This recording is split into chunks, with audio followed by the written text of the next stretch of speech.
anything that's like showing up in your life, you go, what is this giving me? Like, what's my kink around it? What's the thing that this is giving me that I keep coming back to it over and over and over again? Because it's showing up in my life. So why am I coming back to it over and over again? Oh, it's giving me X, Y, Z. It's like, make a list of all the things it's giving you, and then go, is there a healthier way that I could be getting these same things? And then we can also integrate any charge. We can integrate those things that are keeping us stuck in that loop of the compulsion, if it's creating a disconnect. So interesting. Would that apply to, like, if there's someone in your life that is constantly challenging you, or maybe it's a type of relationship that you continue getting into, like, yes, may not be the healthiest for you, or they're abusive, or they're, narcissistic, or whatever. What is this kink around these certain people? Yeah. Right? What am I getting out of this? What am I getting out of this? Why do I keep calling this into my life? Mm-hmm. Interesting. I love that. Because maybe there's something that you really love, like I talk about the persecution piece, right? And the fear that some of us have around persecution. I'm like, what is my kink around this thing? Because it keeps showing up in my life of like a charge or a piece that like, I won't go speak or I won't go do something because of this fear that will come up. Well, what's my kink around it? And so there must be something that I love. There must be something I like that I'm getting out of that piece. So good. So good. So let's talk about just pleasure as a healing modality. Because I feel like so many people, especially if they've been kind of suppressed through religion, and this is not any judgment on religion, it just happens to be a byproduct often of dogma, that there's certain rules around sex and certain rigidity.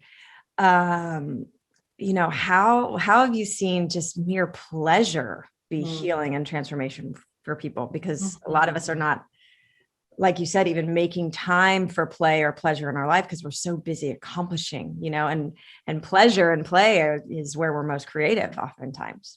Mm-hmm. Yeah, this idea of pleasure as health, pleasure as healing. We have a saying in our brand culture, which is pleasure first. Before we do anything, we have pleasure first. Like before I even got on this interview, I like went and sat in my sauna and got like super warm. It was just like doing a little bit of like touch on my body and breath work, because pleasure first. So before I do anything work related, I'm going to have a little bit of pleasure before I do that. So that's one principle. And the reason being is now I'm resourced and radiant. Right? If I come to my work depleted, if I come unresourced, if I come not fed, then to me, pleasure is like fuel for our manifestation fire. It's fuel for our health. And so if you look at sex hormones are our health hormones. So the more that we get in touch with the juicy estrogens and the oxytocin in our bodies, the more radiance, the more we exude this from the inside out. And our bodies also, if we keep our bodies in pleasure, our bodies think it's useful. They think like procreation, like it makes sense, right? We're still making babies. So if we're still making babies, let's keep producing some of these yummy hormones. Whereas if you're not living your life in that place of pleasure, those hormones it could be a cycle where the hormones are low. So then you don't feel like you're being in pleasure, or, you stop being in pleasure and then the hormones stop. So I have a whole thing around really staying very juicy, vital, and alive through the act of pleasure. And then each blueprint kind of has its little health link. So like for an energetic, just psycho-spiritually, energetics sometimes do not like being in a body. We're all like, let's go out of our body. I don't know if you know any people like this who are like, why am I here in a human body? I don't want to be in a body. Sex is like the thing where you're like, yeah, I like being in a body. This feels good. Like pleasure reminds us of why we're here having this human experience. Pleasure resources us. Pleasure has this link, I think, to something bigger than ourselves. So sometimes pleasure can take us out of our body. if you get into really like energetic, we can start to have like oneness experiences and orgasms that go into multi-dimensions. I mean, we can get really far out there. So like, I can go really super woo when I start talking about some of those kinds of orgasms. So it can also be a tool for leaving our body in not a dissociative way, but in a way of like having out of body experience and having those oneness types of experiences. So I can go on and on about the benefits of pleasure and all the things it's brought me in my life, and just what I've seen it bring other people when they start to really drop in and stop the rat race and like running, but actually take a breath. And just what's coming back up for me is we have to get back to that. And people may say it's cliche, but that really embracing and love of self first and foremost, to even give ourselves permission to do things that we love doing rather than do things that we think society tells us that we have to do, and really understanding that oxytocin and all of these pleasure chemicals and joy chemicals, and they actually are so healing and nurturing for your body. And we're meant to have those moments every day of rest and pleasure and play and creativity, because that's literally releasing healing chemistry into our bodies.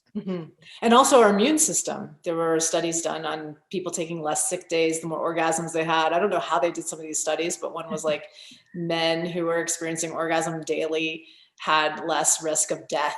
I'm like, well, like who died? Like, how did they measure who died? But I actually worked with a doctor and he said, it's really interesting. My cancer patients who keep having sex, they recover. And he wanted to do a whole study on this. Wow. And he was like, but my patients who aren't having sex, who stop having sex, they tend to get sicker. And he's like, what's going on? Because he was trying to understand, he was asking me about it. And I was like, I don't know, that would be a really good study though, of like, how does staying sexually active, even through an illness, boost the immune system and what's happening there? Yeah. And so, we need more studies, of course, in sexuality. It often is taboo even to study it. So we need more, but yeah.